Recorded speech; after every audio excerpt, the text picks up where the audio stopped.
What is up? My name is Mackenzie. And I'm Jonathan. We are husband and wife, and together we are TerreDice Games. And today we're giving you a look at Funfair, designed by Joel Finch and published by Good Games Publishing. Now this game's for 2 to 4 players, and it clocks in at about 15 to 20 minutes per player, meaning it's under an hour at all player counts.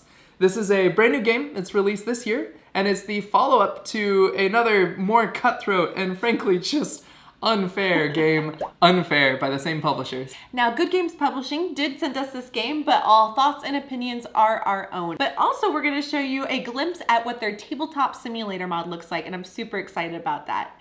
If that sounds like something you might want to play, then just keep watching. In Funfair, players take on the role of a theme park extraordinaire, trying to build the most successful park from the ground up. Will you build rides, shows, food, hire staff? Or get ahead with a design-first approach and write up some blueprints to get that extra wow factor. Each round, you'll get 3 to 4 turns to do these actions before you collect income from your guests and attractions and keep on building. Like all big projects, each round, the city gets involved. But thanks to some hefty economic stimulus bills, they're here to help.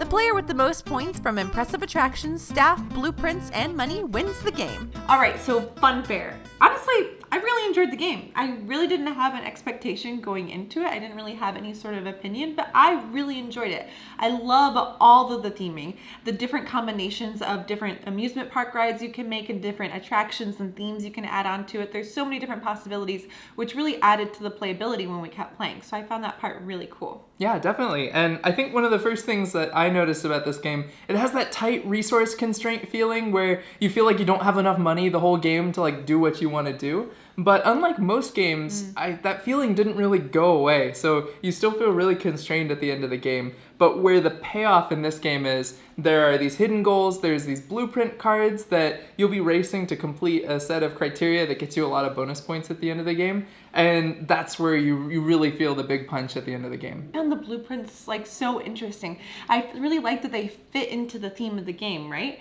Like, usually when I play, like, with hidden goals, it's just like a random hidden goal added on, but this one made sense. You were building constructions that you didn't want other people to know about, as if you were Walt Disney creating Walt Disney World. Like, I really enjoyed that aspect of the game, and it made sense. That's only one aspect of the game. There's a lot of different parts of this game. We'll talk about the ways you can get points. But the blueprints, there's sort of a ticking time bomb on them too. Like, usually you can pick up these hidden goals throughout the whole game, and you can make a bet near the end and be like, do you want to pick up another one? But you can only pick up blueprints for the first 4 out of 6 rounds. So it'll actually give you a warning that that deck is going to close. And then you won't be able to get any more blueprints towards the end of the game. And then going along with the blueprints, they're also neat because there's a top side, and there's a top and a bottom.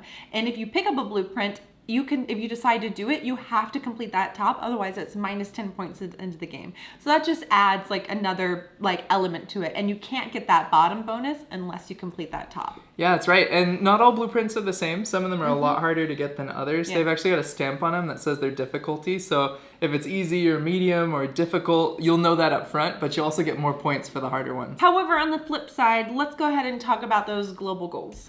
Yeah, so this game has global goals as well, so it's like get the most guest services or get the least number of points or something like that they'll have on your board. And honestly, I didn't feel like it impacted the game that much. It was a nice like couple bump points that you could get at the end of the game, but it was something that you could choose whether or not you wanted to go for it, because there were a lot of other ways to get points. It's only worth like 15 points at the end of the game, and some blueprints are worth like 30 or more. Now let's talk about their round structure again. Funfair has a very nice, very clean, organized round structure. So you start with the city event. I have opinions, more on that later. Then we go to 3 or 4 rounds. You get to do the 4th round depending on if you've completed that showcase event or not, that showcase attraction. And then it goes to the guests where everyone gets paid. And then you go to cleanup, which is where you clean out the market and you make way for that next round. The game also has a first player token that goes around the board to the different players. And you'll go through 6 rounds through the whole game where you'll repeat that process. After the 4th round is when that blueprint deck closes and you can't get any more blueprints. And honestly, in a game like this, there's so much going on. You're like constantly thinking about, where do I put this? What do I do with this?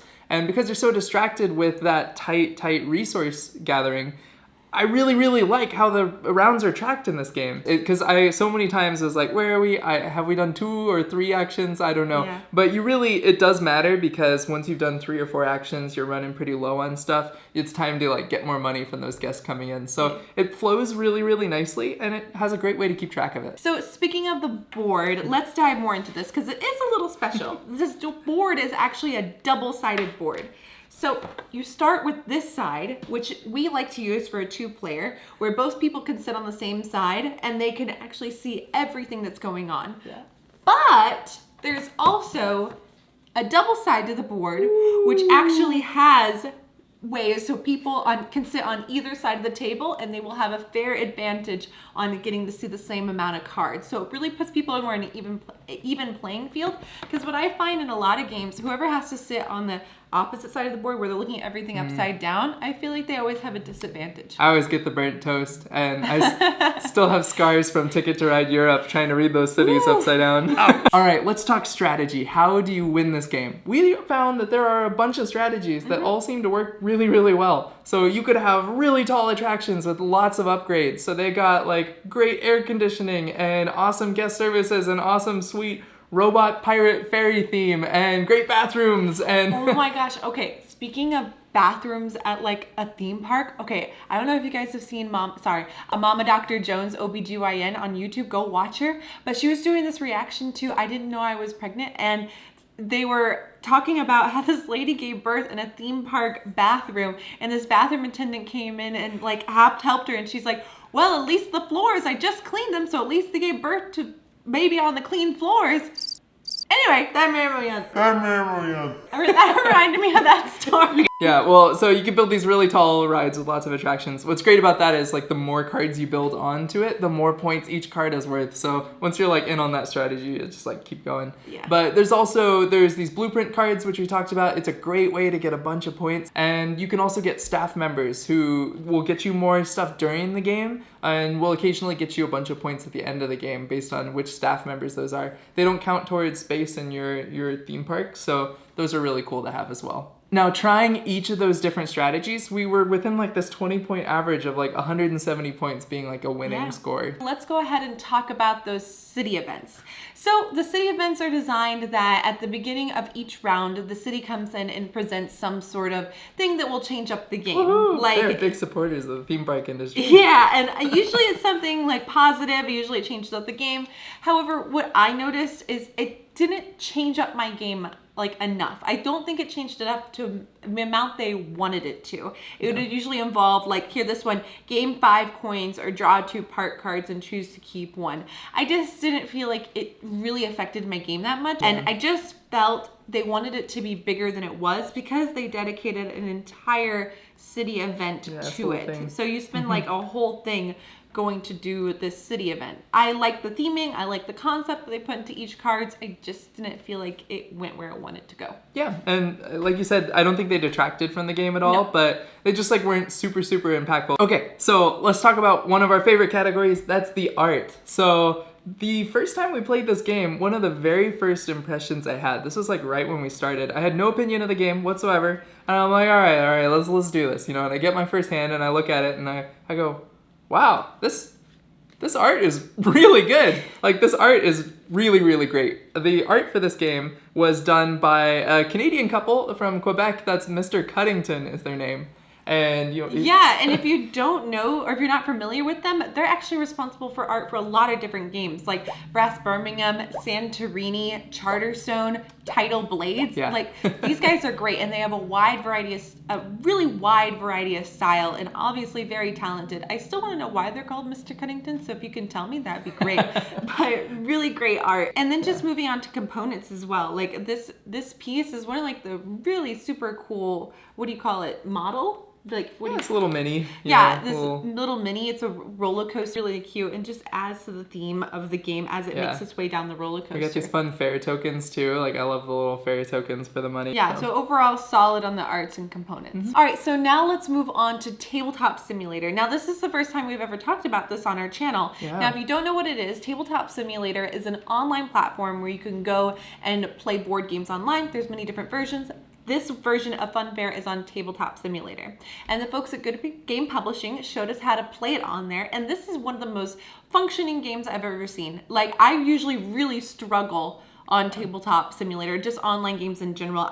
You spend most of the time just like trying to figure out, it's so fidgety, trying to move the cards that I don't enjoy it. Oops, I dropped it. Yeah, I don't even end up learning how to play the game because I spend so much time like freaking out about the computers. And so, but they made it super user-friendly. All the cards deal out for you. You just press a button. It was one of my favorite games I've ever played. Yeah, everything was really automated. You like move the roller coaster piece and it like deals out everything, and it does stuff with the cards. It counts them. It'll stack your cards for you. It does everything. And I'm a software engineer, and I can tell like they coded a lot of different logic into this to build out their whole game. And it didn't detract from like how you play either. It's like you got to do the fun parts, but then it like left the automated parts so you didn't have to worry about it. Yeah, it's obviously that they put a lot of work into this, and one of the coolest parts of it is that they're actually offering it for free right now. Totally free! Yeah, so you can go check it out online, and the game's obviously better in person, and it's always better in person with a board game, but if you like the version online, then you maybe can go and check out and buy the real game. Yeah, so go check out Tabletop Simulator Funfair. Hey guys, Mackenzie here. So I was editing today's video and I realized we left out Creators Corners. Now, if you don't know what Creators Corners is, it's a time in our video where we give a shout out to a member of the board game community doing some amazing stuff. And today we are shouting out Instagram couple Nick and Mandy from Happy Meeple. Now, Happy Meeple hail from Nebraska and cover all things board games.